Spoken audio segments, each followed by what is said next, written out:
musim haji tahun 2024 telah berakhir dan sekarang sudah mulai proses dari pemulangan jamaah haji Indonesia ke tanah air. Namun kita mengetahui bahwa penyelenggaraan haji ini menyisakan persoalan serius terkait banyaknya haji ilegal. Juga bagaimana keterbatasan kuota dan antrian yang panjang yang belum dapat diselesaikan oleh pemerintah dari tahun ke tahun. Masalah ini serius dan terus-menerus berulang karena negara salah urus di dalam pengelolaan kuota jamaah haji. Antrean yang panjang menjadi salah satu pemicu praktek terjadinya haji ilegal.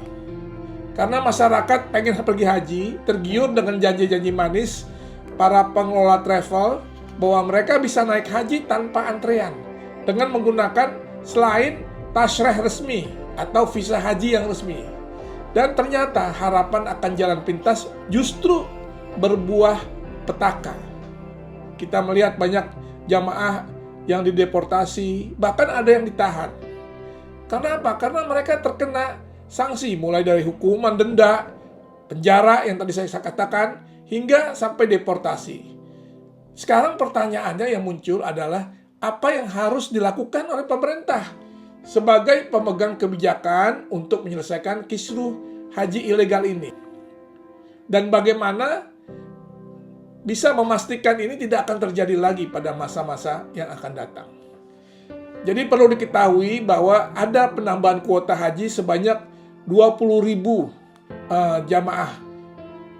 Ini tidak boleh dipermainkan oleh pihak tertentu, terlebih lagi oleh Kementerian Agama. Dan jangan sampai Kementerian Agama punya kepentingan sendiri untuk memberikan tambahan kuota haji kepada pihak tertentu tanpa didiskusikan dengan pihak-pihak yang terkait. Ini pasti akan merugikan dengan mengalihkan 10.000 kuota ini kepada jamaah ONH+. Kasihan mereka yang jamaah haji reguler yang sudah menunggu puluhan tahun, ya, disalib dengan orang yang punya duit banyak, orang-orang yang kaya yang bisa berangkat, ya, tanpa memperhatikan bagaimana orangnya susah, orang-orang susah menabung puluhan tahun untuk pergi haji. Dan menurut saya ini nggak adil. Jamaah haji di Indonesia kita lihat memang berbagai tantangan dihadapi, ya. Dalam kemarin dalam suasana di Arafah atau di Mina, di mana ada tenda-tenda yang kelebihan kapasitas tampung. Sekarang ini kan di era komunikasi yang begitu cepat, ya. Kita bisa, walaupun kita tidak berangkat haji, tapi kita bisa mendapatkan informasi yang up to date. Terjadi saat ini di Mina, kita bisa lihat. Terjadi saat ini di Arafah, di Muzdalifah, di Mekah, kita bisa lihat. Kita lihat bagaimana kasihannya para jamaah itu yang harus bertumpuk luar biasa, sehingga ada juga yang sangat tidak nyaman dan protes, ya. Karena mereka nggak bisa beristirahat dengan nyaman di tenda, karena tendanya kecil, diisi oleh ratusan orang. Nah, oleh karena itu, ini ada beberapa catatan penting untuk penyelenggaraan ibadah haji di tahun 2024 ini yang saya perhatikan. Pertama adalah bagaimana persoalan visa haji. Persoalan ini kerap muncul setiap tahun di dalam penyelenggaraan haji. Masalah penggunaan visa ini. Sebagian jamaah, ya, dari Indonesia melakukan ibadah haji tanpa mengantongi visa haji. Ini masalah. Hal ini menjadi alasan pihak otoritas di Arab Saudi melakukan deportasi atau bahkan menyasar lebih jauh ke ranah hukum. Ada yang ditahan seperti itu. Kita harus mengetahui bahwa visa haji itu adalah syarat utama untuk ibadah haji. Jangan main-main dengan visa ini. Jangan kita hanya mendapatkan PHP, padahal ini satu hal, kalau kita udah ditahan atau dideportasi, ini kan jadi masalah. Selanjutnya kita juga melihat bagaimana kuota yang 20.000 jamaah ini memunculkan pertanyaan, apakah kuota itu digunakan secara optimal oleh Kementerian Haji ini, Kementerian Agama, atau dibagi ke yang lain. Kita melihat bahwa saya membaca di koran, ya, di media kita lihat bagaimana 10.000 dari kuota haji ini dialihkan ke ONH Plus tanpa didiskusikan dengan DPR oleh Kementerian Agama. Ya, ini kan masalah karena di sini juga ada uang yang beredar sangat banyak. Dengan 10.000 itu katakanlah bagaimana ya. Saya tidak berasumsi negatif, tetapi kita melihat kalau orang awam aja melihat pasti ada unsur-unsur tertentu di situ dari segi profitnya ya bagi oknum-oknum tertentu. Jadi tentunya kita khawatir bagaimana mereka yang tidak mendapatkan kuota ya sebagaimana harus haknya dia digeser oleh orang yang punya duit, orang-orang kaya yang tidak perlu ngantri. Karena ada yang berani bayar lebih, dan ini harus diinvestigasi secara menyeluruh. Juga selain itu, bagaimana kita melihat bagaimana penerbangan ya yang membawa jamaah haji dari Indonesia ke Arab Saudi. Ini kan ada dua ya, tercatat ada dua maskapai, Saudi Arabia dan Garuda. Sayangnya maskapai Garuda yang mengangkut jamaah haji Indonesia ini sering terlambat. Sampai kita lihat 60% dari jadwal itu terlambat. Bahkan ada yang pesawatnya sudah terbang, akhirnya harus kembali karena mesinnya terbakar. Nah, untung aja nggak terjadi kecelakaan ya. Ini ada beberapa hal yang harus menjadi perhatian dan digarisbawahi. Jangan berpikiran ambil untung yang gede, tapi kenyamanan jamaah, keselamatan jamaah ini harus menjadi prioritas. Mudah-mudahan kita doakan semua jamaah haji yang pulang nanti diberikan keselamatan, kelancaran sampai di Jakarta tanpa suatu kekurangan apapun. Selanjutnya juga kita melihat bagaimana persoalan di hotel, bagaimana persoalan catering, dan lain-lain yang dirasa belum memenuhi standar yang cukup. Dan ini kita lihat bagaimana kisah pilu ya, jamaah haji ilegal itu. Ya, jamaah haji ilegal yang dikejar-kejar petugas keamanan Arab Saudi. Mereka merasa was-was. Jadi mereka tidak tenang untuk beribadah, bahkan tidak bisa beribadah dengan kondisi ini. Mereka harus ngumpet, was-was, ketemu askar-askar di daerah Tanah Suci itu karena takut ditangkap. Nah ini bisa menjadi pembelajaran ya buat kita semua agar tidak ada lagi kisah pilu jamaah haji ilegal yang dikejar-kejar petugas keamanan Arab Saudi. Ke depan semoga tidak ada lagi.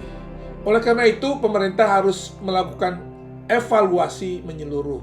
Dimulai dari kebijakan manajemen tata kelola sumber daya manusia, transparansi, dan akuntabilitas pengelola berbasis data jamaah. Juga yang tidak kalah pentingnya, yang sangat penting ini harus menjadi garis bawah ini adalah bagaimana pengelolaan keuangan haji dan distribusi kuota reguler.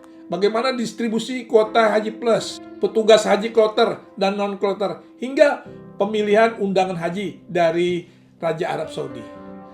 Kementerian Agama juga harus memastikan praktek korupsi ini tidak terjadi lagi dalam penyelenggaraan ibadah haji ke depannya. Itu harapan kita semua tentunya. Oleh karena itu langkah konkret harus dilakukan. Pemerintah juga bersama penegak hukum bisa menjerat perusahaan travel nakal dengan cara membawa mereka ke ranah sanksi pidana sesuai dengan peraturan perundang-undangan yang berlaku. Pada saat bersamaan, Dirjen Imigrasi juga harus bergerak cepat dan secara intensif mengamati tren visa ziarah sejak di tanah air. Mereka juga harus bekerja sama dengan pemerintah Arab Saudi di dalam pemberian izin kunjungan di luar waktu musim haji. Jadi semua pemegang visa ziarah ya, 1 bulan sebelum musim haji mereka sudah harus meninggalkan tanah suci dan kembali ke tanah air.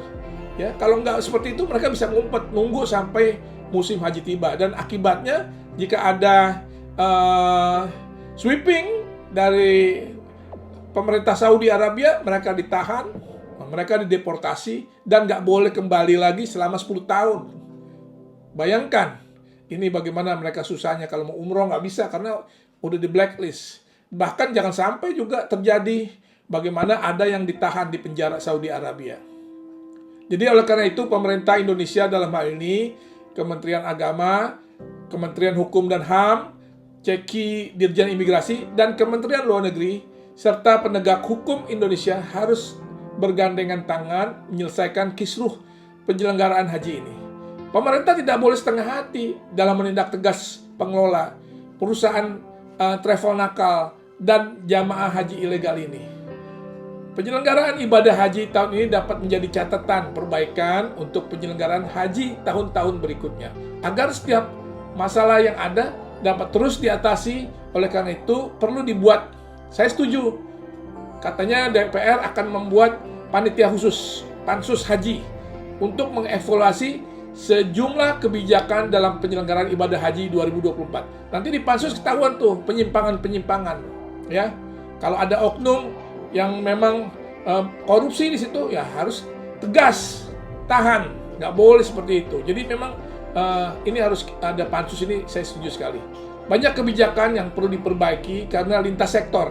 Karena kebijakan haji ini melibatkan banyak kementerian dan instansi terkait.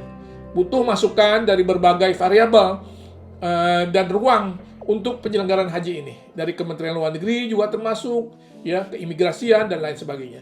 Dan nantinya evaluasi oleh pansus haji ini akan mencakup juga efisiensi anggaran. Dan semoga kita harapkan tentunya pansus haji ini dapat memberi solusi konkret terhadap berbagai permasalahan yang selama ini dihadapi dalam penyelenggaraan ibadah haji. Dengan demikian, kualitas pelayanan haji bagi jamaah Indonesia di masa mendatang dapat terus ditingkatkan. Itu tentunya menjadi harapan kita semua.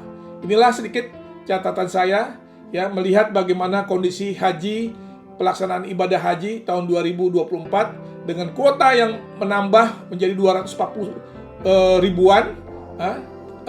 Kita ini yang terbesar, ya.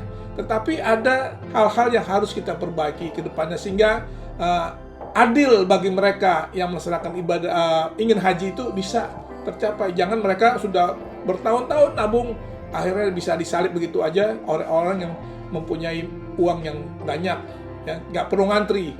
Ini juga nggak adil. Jadi harus adil, ya. Berapa persen untuk yang ONH plus, berapa persen untuk haji biasa. Demikian. Wassalamualaikum warahmatullahi wabarakatuh. Selamat untuk Profesor Dai Lami yang sudah punya YouTube channel namanya Dai Channel. Buat yang belum subscribe, silahkan subscribe, like, comment, and share. Dai Channel.